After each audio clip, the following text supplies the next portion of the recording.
A mechanic called to say my car was ready. I don't own a car. The voicemail was polite. Hi, this is Ray from Northline Auto. Your Civic is ready. Come by when you can. I deleted it because scams use specifics now. 10 minutes later, the phone rang again. Hey, just making sure you got my message, a man said. Same voice. Too normal to be fake. I don't have a Civic, I said. Pause. Huh. You're Emma, right? You used 4142 as the pickup code last time. He read my number back to me. I hadn't given it. Wrong person, I said, and meant stop knowing me. An hour later, another voicemail. Emma, we close at 6. Then a text with an address and a photo of a gray Civic in a bay, hood up, the kind of picture mechanics send to show you a cabin filter. In the corner of the image, a parking pass on the windshield with my company's name. I zoomed. The plate looked like mine did when I had a car years ago. I called. Do you have a work order? I asked. Picked up yesterday by a tow, he said. No crank. We did plugs, battery, courtesy fluids. You've been good to us. We comped the belt. I've never been there, I said. Funny, he said. We've met 3 times. I took the train to Northline because not knowing was worse than knowing. The shop was tidy, the kind where the office smells like coffee instead of gasoline. A man behind the counter looked up, saw my face, and said, Hey, Emma. I'm not Emma, I said. Too sharp. He blinked. Then he looked at whatever screen mechanics look at, frowned, and pivoted to hospitality. Happens, he said smoothly. Let me grab Ray. Ray was older, with the posture of someone who's been under things more than over them. He shook my hand like he was about to tell me bad news about my alternator. You had us worried, he said. New battery, no charge. In the bay, a gray Civic, passenger door scuffed, backseat child seat base clipped in. My throat closed on air. He popped the trunk. Inside, nothing but a folded moving blanket and a small blue cooler with no sticker. Keys? I asked. He handed me a ring on a carabiner.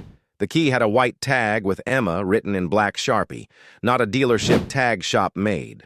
On the remote fob, nail-polished dots, chipped white. I touched them. Once upon a time, I'd done that so I wouldn't confuse my keys with my roommates. I checked the glove box like a person checking a pulse. Insurance card, Emma K., address 2 neighborhoods from mine. The company on the policy was the same as mine. My company. The one with the blue logo, we joke, looks like a sad eye. Do you know who dropped it? I asked. Ray looked at the wall, at the calendar stuck forever on a girl in a bikini leaning on a tractor, then at me. Tow driver, he said. Guy I know.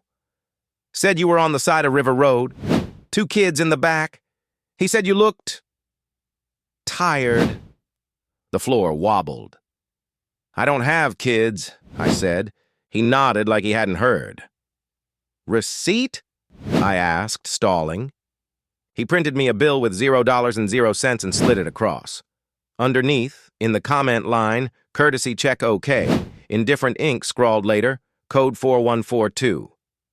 Try the radio, Ray said, as if audio could prove ownership. I turned the key. The Civic started. The radio woke on a talk station I haven't listened to since college. Presets. 1 was that talk station. 2 was a Spanish music station. 3 was weather. My old pattern. I turned the visor mirror down.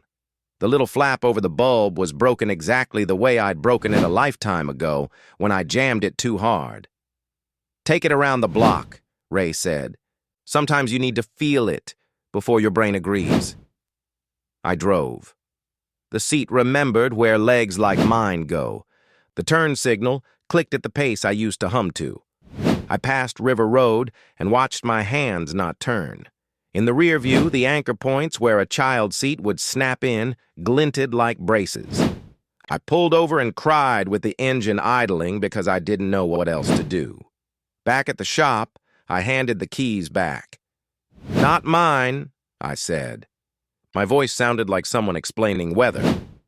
"Similar," I added, as if that softened a blow neither of us felt. Ray nodded like a doctor, noting patient refuses treatment. "Okay," he said. He wrote something on a post-it and stuck it to the screen. "We'll call Emma again." I left. That night, a voicemail. "Emma, last call. Before we tow back to your place." Then silence. I blocked the number because endings are sometimes administrative. A week later, I passed North Line in traffic. The Civic was gone. In the bay, a minivan sat with its hood up, and a woman I didn't know flipped through receipts with a familiar posture. The crouch of someone trying to match two realities. In my wallet now, the paper receipt Ray printed with $0 and 0 cents on it. When I show it to friends, they say weird and then forget. I don't. I take the train. I walk. When someone offers a courtesy check, I say no. Some versions of you are one wrong key away from a life you didn't pick. Like and follow for more files.